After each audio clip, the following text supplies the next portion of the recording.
What's up everyone? Anthony here, Empire Music, empiremusic.com. New this week, we are back in the shop, as Joe alluded to on Friday with his Old This Week video. We're back from NAMM, and I gotta say, we're gonna have some really good episodes of this coming up because we're excited about the brands that we brought in. We're not gonna focus on that stuff today. In fact, it's a little different. We love the high-end stuff here at Empire Music. If you've talked to us personally or professionally, or just peruse the website, our Reverb page, whatever, like we do the boutique stuff, and we do the boutique stuff very well. But we also get juiced up and excited for more mid-level, entry-level offerings. And I'm gonna show you some of that stuff today because Fender's come out with a new lineup that is interesting for sure. And I think it checks some boxes for a lot of players. So we're excited about that. But new brands coming into the shop. I have some exceptional bass stuff that is going to be headed your way as far as content. Some new amps, some new lines as far as bass guitars.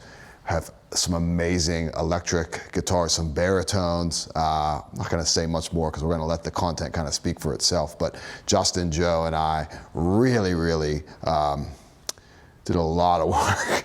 Man, NAMM is a whirlwind, and it is like you fly in and you are just go.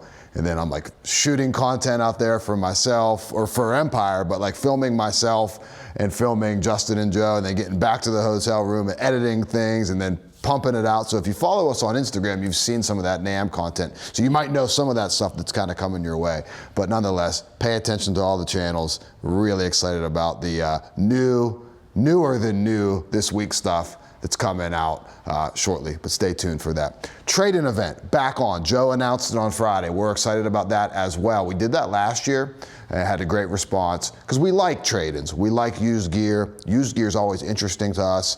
It allows us to carry some brands that we might not have partnerships with, so that's kind of cool. And it allows our customers to get a nice, easy way to upgrade. So that deal is any guitar, almost any guitar, not used, and there are some exceptions. $7.99 and up, you get 15% off your purchase, and we'll give you a great trade-in value. We'll even send you labels. We'll be very transparent as far as how all those numbers are gonna work, and we'll send you labels if you get a qualifying trade-in, meaning you're not gonna pay anything to ship it to us. So reach out. There's links in the email, there's links in the description, and there's links in our bio. That should be all the links that you need to know about to get to all that information. Let's dive into some new stuff. Not the new brands, but a new line for Fender. So the Standard series, this is an interesting line here. Very price friendly here. At like $5.99, these things come out at. This is an Indonesian made Fender. So it's the first time we've seen a Fender branded instrument that's not coming essentially from North America or Central America. And they're nice. We saw these at the NAMM show. I don't have a great sonic profile for it yet because I really haven't gotten a chance to plug these in. But visually, they look good. There's the jazz bass in Olympic white. I love the stark look with that stark white guard. I always sing the praises of the mint green guards, but there's something about the off-white body with the stark white guard, I think looks really nice. Now, fretboards are laurel, they're not rosewood. One way of keeping the cost down. Fretwork on this is nice. It looks really good. And if you didn't tell me that wasn't rosewood, I don't know that I'd really notice it. We're gonna do some comparisons and see if we can check out a sonic difference in it. Alnico magnets in there, so they're like hotter, more modern pickups.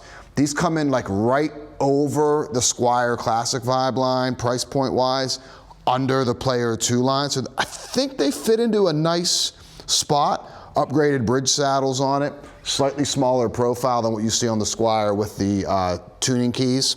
And you have a satin neck on that with a modern D profile, 9.5 radius. So there's definitely some things that set it apart from the Squier stuff.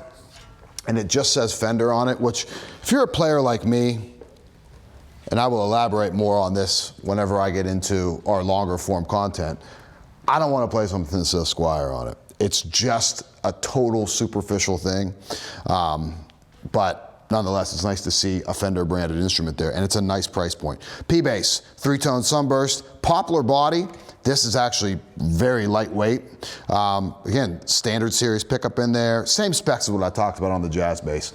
And I grabbed 2 with laurel fretboards. I think I meant to grab 1 with maple, but nonetheless, I'll show you some stuff with maple as well.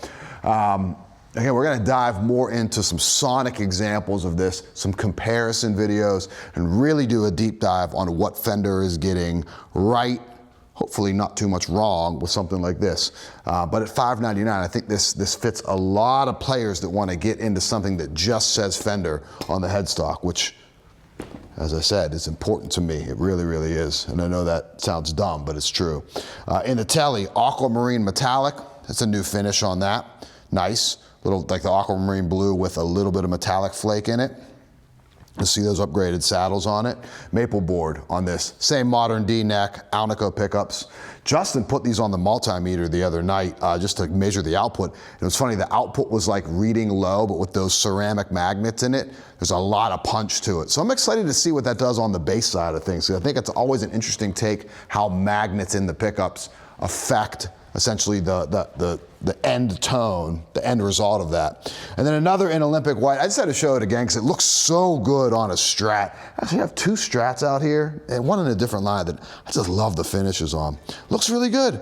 That's a nice looking guitar, I have to say. Visually right away, I'm into it. And then another new finish, Candy Cola in the Strat HSS. So humbucker, single. Laurel fretboard. That's a good looking guitar as well. And what's cool, I think, about like the Aquamarine Metallic and this Candy Cola, which also has some metallic flake in it, is that these finishes are new, but they're not so far out of the box there. They're still kind of familiar. There's a modern thing, there's a vintage thing going on to it. Again, excited to kind of dive into these and see really what's going on sonically with it and what the playing experience is. Player 2 series. This, I missed this thing coming in. Chambered body, this thing is feather light in white blonde. Like, you look at that guitar, what do these come in at? $899. Now to reference, these are $599, the standard series, right? Below the players, but there's a $300 difference on that. So I think it's gonna be pretty easy to identify where things lie in the Fender lineup there. Real rosewood board, rolled fretboard edges, player 2 pickups in there. These guitars sound really nice, workhorse guitars. I cannot get over how light this is. And I guarantee you, if I took this sticker off of this thing and I hung this up in our custom shop room, I don't know that this is gonna stick out as a guitar that is so much cheaper than what we get out of a custom shop. Yeah, there's some performances, I'm not talking about that. Just visually looking at that guitar, that's a really nice, like NOS looking guitar. Killer. And I cannot get over how light it is. And then the Strat that I was alluding to earlier, American Vintage 2 1961 Strat, 61 pure vintage pickups in that.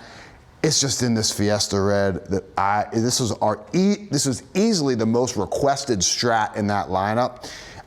Again, if I put this in our custom shop room without that little sticker on there, I don't know that you're gonna visually see a big difference. And sonically, these things have a lot going on to it as well. Nitro finishes, vintage style truss rod, beautiful rosewood board on that, clay dots. You know how I feel about that. I say it every single video. Brent, I missed you. I called you out in the video at NAMM because I was grabbing something with clay dots and I said, I miss Brent here. We could relate to each other on how much we like the clay dots. But nonetheless, this has it and it's really, really nice. And a very requested instrument there. Gonna show you 2 Martins. So new for 2025. I showed you a ton of that stuff, God, now 2 weeks ago. Really been all the talk, and we have a lot of stuff coming from the NAMM show with Martin and with Taylor. Keep an eye out for that. Great way to save a couple bucks on some of those NAMM demos that we love to get from the booths. D28 in satin finish. I love these in satin. I think it does something just a little bit unique to the rosewood and to the spruce on top. Forward shifted X brace. Scalloped bracing now on the D28. Iconic, just an amazing sounding guitar. Slightly different now with the golden era bracing and the scallop and the scalloping on it, but it still sounds amazing. And I just love it in satin. I think it's such a cool take on that. And then last one, I keep going back and forth whether I like an OM or a triple O. They're so similar, scale length's a little bit different on that. We're into the longer scale length on basically the triple O body, but this is in the modern deluxe. Liquid metal bridge pins, carbon fiber bridge plate, Adirondack, scalloped Adirondack bracing, VTS top, really loaded out guitar, modern take on a classic with some of that classic sound, but just an easy guitar to play. Sonically, they're very, very robust and rich. They do a lot of great things there with a slim neck profile on it too. So visually, you get some more traditional things, and sonically as well, but feel-wise, a little bit more for the modern player. So, new this week, again, back from NAMM, trade-in event, $7.99 and up on almost everything in the store, some exclusions, not including used, obviously. And you have a trade, we'll give you 15% off your purchase, send you a label to ship that stuff into us. Take advantage of that. It's a really good way to upgrade your gear. Stay tuned. Some new brands coming here at Empire Music that we're incredibly excited about. Anything you saw in the video, call the shop, 412-343-5299. This is new this week. We'll see you next week. Thanks.